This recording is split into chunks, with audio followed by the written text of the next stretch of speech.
કારણ કે જો ઘણા સમયથી મહિલાઓ કિલ્લત ભોગવી રહી છે, એમ કે છે કે બાટલા છે તો આપો, અને ના હોય તો એમ કહો કે નથી, અને ન હોય તો સ્વીકાર કરો કે અમે વિદેશ નીતિમાં અને કૂટનીતિમાં સતત નિષ્ફળ રહ્યા છીએ.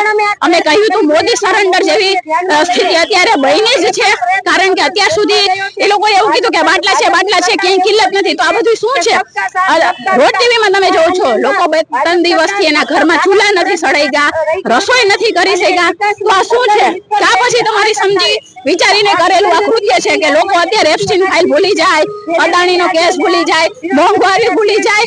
તમે આ બધું કા વિચારેલું ષડયંત્ર છે કે જેથી તમે ભારતના લોકોને હેરાન કરવા માંગો છો? અને કા પછી તમે વિદેશ નીતિમાં તદ્દન નિષ્ફળ રહ્યા છો એનો સ્વીકાર કરો કે હા અમે સરેન્ડર થઈ ગયા છીએ, અમે લોકોની સેવા કરવામાં સક્ષમ નથી. અને કહેવાય કે જ્યારે કોઈ વસ્તુઓ નું સાવ નામો નિશાન મટી ગયું, અત્યારે ક્યાંય બાટલા મળતા નથી, એનું રામ નામ સત્ય થઈ ગયું છે.